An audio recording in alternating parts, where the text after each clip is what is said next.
Bismillahirrahmanirrahim. Assalamualaikum warahmatullahi wabarakatuh.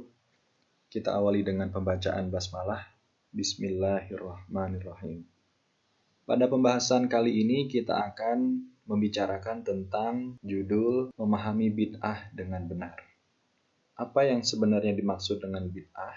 Di masyarakat masih banyak orang-orang berselisih pendapat tentang bid'ah. Sekelompok dengan mudahnya membid'ah-bid'ahkan orang lain. Namun kemudian apa yang dimaksud sebenarnya dengan bid'ah, maka kita akan bahas pada kesempatan kali ini. Kita awali dari pengertian terlebih dahulu. Apa itu bid'ah? Bid'ah menurut bahasa adalah membuat sesuatu tanpa ada contoh sebelumnya. Maka jika bid'ah diartikan secara bahasa, akan sangat luas pembahasannya. Segala sesuatu yang tidak ada contoh sebelumnya, itulah bid'ah. Contohnya, langit ini bid'ah, bumi ini bid'ah, manusia bid'ah. Karena Allah menciptakan tanpa ada contoh sebelumnya. Kemudian apa yang dimaksud dengan bid'ah menurut istilah? Pengertian menurut istilah kita ambil dari penjelasan-penjelasan yang ada dalam hadis. Pertama, ada hadis yang menjelaskan tentang bid'ah secara langsung, yakni hadis riwayat Muslim. Bismillahirrahmanirrahim. Amma ba'du, fa inna khairal hadithi kitabullah. Sesungguhnya sebaik-baik perkataan adalah kitabullah. Wa khairul huda huda Muhammadin. Dan sebaik-baik petunjuk adalah petunjuk Muhammad SAW. Wa syarrul umur muhdatsatuha. Dan sejelek-jelek perkara adalah yang diada-adakan. Wa kullu bid'atin dolalatu. Dan setiap bid'ah adalah sesat.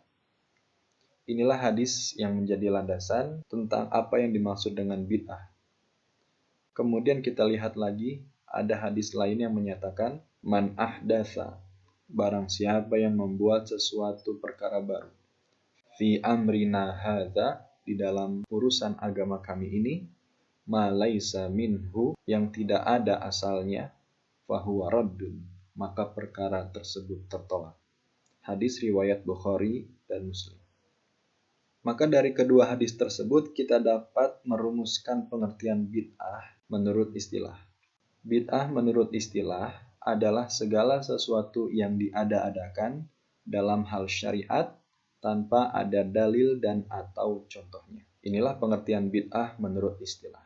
Jadi seseorang tidak boleh dengan mudahnya membid'ah-bid'ahkan seseorang, membid'ah-bid'ahkan orang lain tanpa ada pengetahuan apakah perbuatan tersebut ada dalilnya dan atau ada contohnya.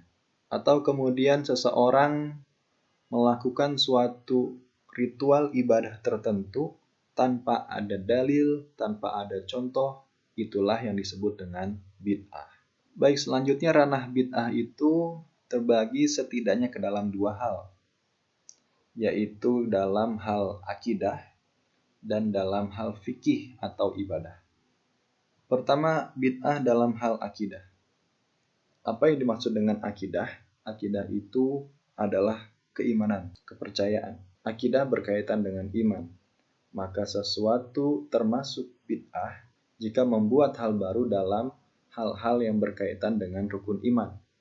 Rukun iman ada 6, iman kepada Allah, iman kepada malaikat, iman kepada kitab-kitab, kepada nabi, kepada hari kiamat, dan kepada qada dan qadar. Maka jika ada seseorang yang kemudian membuat sesuatu yang baru dalam hal keimanan tersebut, itulah yang disebut dengan bid'ah. Iman kepada Allah, meyakini dengan sepenuh hati bahwa la ilaha illallah, tidak ada Tuhan selain Allah. Maka ketika ada seseorang menyatakan bahwa semua agama sama, itu adalah bid'ah. Kemudian iman kepada malaikat. Ketika ada seorang tidak mempercayai adanya malaikat, bahkan mengaku-ngaku menjadi malaikat, itulah bid'ah. Begitu pula dengan kitab, dengan nabi, ketika seorang menambahkan atau mungkin mengaku sebagai nabi, semuanya perbuatan bid'ah. Maka jelas yang dimaksud dengan bid'ah dalam akidah yaitu membuat hal-hal baru dalam urusan keimanan, kepercayaan, keyakinan dari agama Islam yang diturunkan dalam rukun iman itu sendiri. Kemudian yang kedua, bid'ah dalam fikih. Jika tadi bid'ah dalam akidah tidak akan menimbulkan perdebatan-perdebatan, semuanya cenderung mengakui, semuanya cenderung kuat untuk bersatu. Namun kemudian bid'ah dalam fikih inilah yang kemudian menjadi persoalan. Menjadi banyak perdebatan-perdebatan. Intinya adalah kita harus berlandaskan pada kaidah. Setidaknya ada 4 kaidah di sini. Baik, sesuatu tidak termasuk bid'ah jika yang pertama, ada dalilnya, ada contohnya. Hal ini jelas. Tentunya jika dalilnya jelas, contohnya jelas, maka itu bukanlah bid'ah. Maka yang menjadi bid'ah kemudian adalah mengubah-ubahnya, memperbaharuinya. Contoh misalnya sholat. Sholat itu jelas dalilnya, jelas contohnya. Bahkan Rasulullah SAW bersabda, "Shallu kama ra'aitumuni usolli." Sholatlah kalian seperti kalian melihat aku sholat. Telah jelas contoh dan dalilnya. Maka tidak boleh kita ubah-ubah. Ketika sesuatu yang sudah jelas contoh dan dalilnya diubah, pengubahan itulah yang dimaksud dengan bid'ah.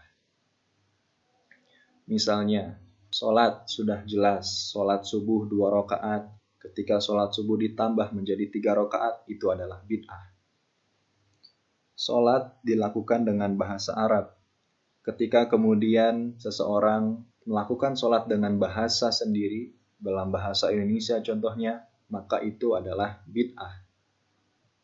Itu yang pertama. Kemudian yang kedua, ada dalilnya dan contohnya bersifat sementara. Contoh paling mudah adalah tentang kunut. Semua ulama fikih sependapat bahwa kunut ada dalilnya. Namun contohnya bersifat sementara. Sebelumnya Nabi tidak memerintahkan untuk kunut. Kemudian ada satu kejadian yang membuat Nabi melakukan kunut. Yang kemudian ada yang meriwayatkan Nabi tidak pernah melakukannya lagi. Ada pula yang meriwayatkan Nabi melakukan kunut lagi di kemudian hari. Maka ulama kemudian berbeda pendapat. Dalam hal pembahasan bid'ah ini, maka kunut bukanlah bid'ah. Karena dalilnya jelas. Hanya saja contohnya bersifat sementara. Maka ulama berbeda pendapat. Kemudian yang ketiga, ada dalilnya tetapi tidak ada contohnya. Ini dia kaidah yang ketiga.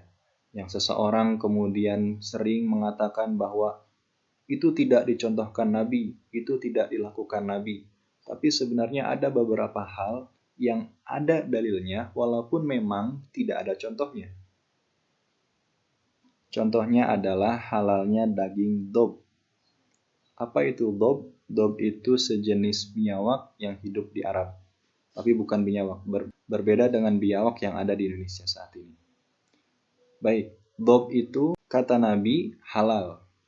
Tapi Nabi tidak mencontohkan, Nabi tidak pernah memakan dob, karena Nabi tidak suka. Maka memakan dob ada dalilnya, tetapi tidak pernah dicontohkan oleh Nabi. Maka hal ini tidak dapat dikatakan sebagai bid'ah.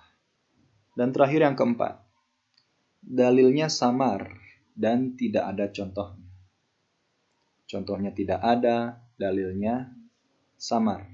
Butuh penelusuran yang lebih lanjut lagi sehingga baru kemudian ditemukan dalilnya. Contohnya adalah zakat. Zakat fitrah dibayarkan dengan makanan pokok. Tidak ada dalilnya, tidak ada contohnya. Zaman Nabi dulu semua zakat fitrah dengan menggunakan gandum atau kurma. Namun kemudian ketika Islam semakin meluas berbagai penjuru dunia, yang makanan pokoknya bukan lagi gandum atau kurma, maka ditariklah kias, diambil kesimpulan bahwa zakat fitrah disesuaikan dengan makanan pokok daerah tersebut. Inilah yang menunjukkan bahwa walaupun tidak ada dalilnya, selama ada dalil yang dapat dikiaskan, maka hal itu tidaklah dapat dikatakan termasuk ke dalam kategori bid'ah. Inilah pengertian bid'ah dalam fikih. Sehingga dengan memahami ini, semoga kita semua tidak dengan mudahnya terjerumus ke dalam perbuatan-perbuatan bid'ah. Juga tidak dengan mudahnya membid'ah-bid'ahkan orang lain. Mungkin demikian yang dapat disampaikan, kurang lebihnya mohon maaf. Kita akhiri dengan bacaan hamdalah. Alhamdulillahirabbil alamin. Wallahu a'lam bishawab. Wassalamualaikum warahmatullahi wabarakatuh.